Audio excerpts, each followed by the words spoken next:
Operation Moshtarak, involving 15,000 NATO and Afghan troops, has been dogged by controversy since it launched a few weeks ago, and this agenda will reveal another potential scandal. At the moment, the Afghan army, staffed mainly by soldiers from one ethnic background, is being used to drive out thousands of mainly Pashtun Afghans from their homes. Is this ethnic cleansing, a crime against humanity under international law? Find out what our panel of experts think. As civilian casualties mount and innocent Afghan men, women and children pay the blood price for Operation Moshtarak, questions are being asked about the legality of the NATO operation.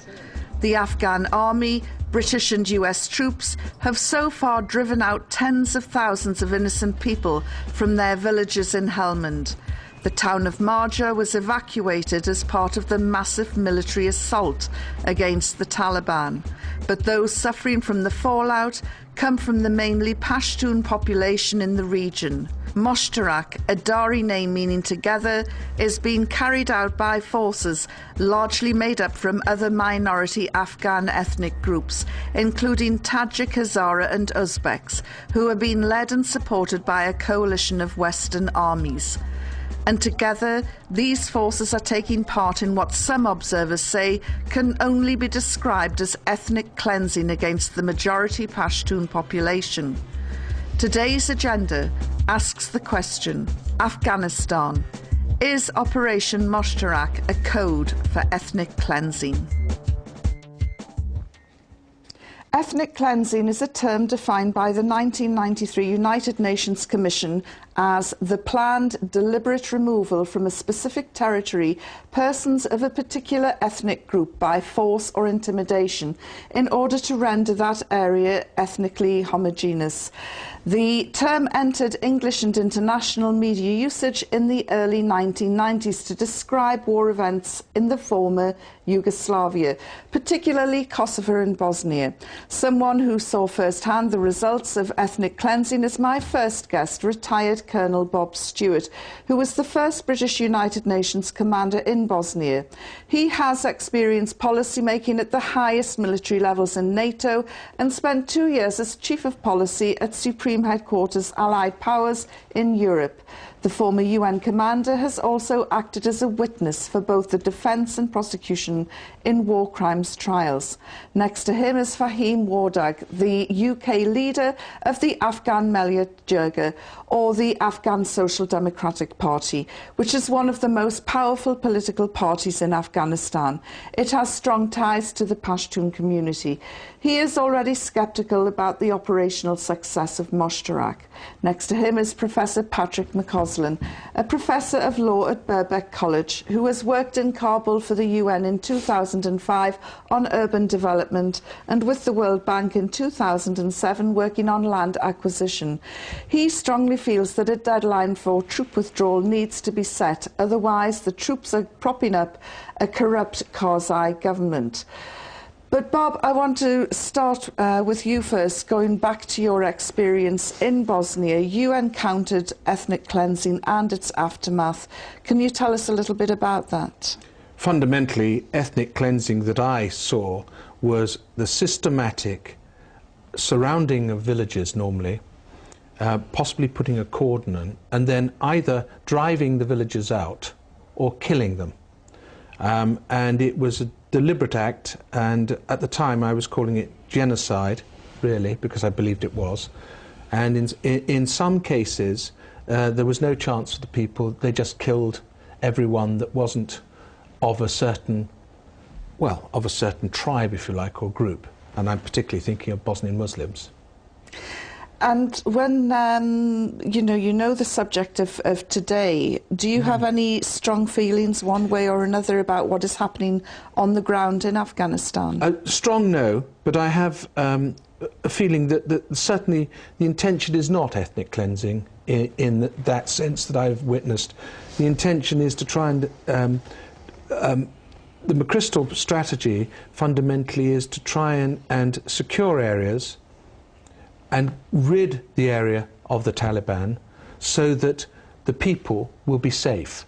In order to make the people safe, the military forces are doing their best to get the people away while the fighting takes place. Well, so they're that driving them out of their homes, and there's no safe haven for them to go to. Well, here's the problem. If there is no... Part of the plan, Yvonne, should be that if you're going to take people away from their homes, you give them somewhere else to go to and look after them until you can reposition them. If you do that, that's certainly not ethnic cleansing, because you're trying to... Well, let me bring in Fahim. I mean, my understanding, Fahim, is that there have been no camps set up or provisions made for the thousands of people who've been taken out of these areas. True, this is one of the problems in the planning, because when they were making the plans, they never listened to the people, they never listened to the political parties, even before, even when Barack Obama was, announcing his strategy. He was talking about mutual respect and justice. Again, down the line came the conference. Again came these operations, Mushtarak. Planning is, just one-way conduit. There is no Afghan contribution in that. There is no Afghan political, tribal, I would say, even on the local level. There's no contribution from Afghans. They have never listened to Afghans. Where are these people going then, now that they've been driven out of their homes? I mean, at present, this is a problem, because we should look at the situation, what's going on. The killings are the most, hated behavior by Afghans. Why we are being killed? Why? This is one of the questions to be answered first. Surely they're trying to avoid the killing. That's what they're trying to do. I mean, isn't that what they're trying to do? Trying to avoid the killing? I mean, when there is no planning, yeah, well, there is a problem. There is a problem in the planning. They didn't consider when the people go out, what did you do for them? Yeah. When the killing happens, when the bombing happens, what do you do about them? You can't evacuate them. You can't take them out. I mean, the problem. Sorry, let me finish with this one. When the planning has got these problems, someone needs to take responsibility for it. It's not us, not Afghans, but the ones who have made the strategy and ratified it in the conference and now implementing it. It's one way. Afghans have been just left out, and we're not being listened to. This is the biggest problem. Professor Patrick, I mean, we saw images of leaflets being spread over the province and people being told to clear out because this Operation Moshtarak was going to begin. It now transpires that the people had nowhere to go, no camps were set up.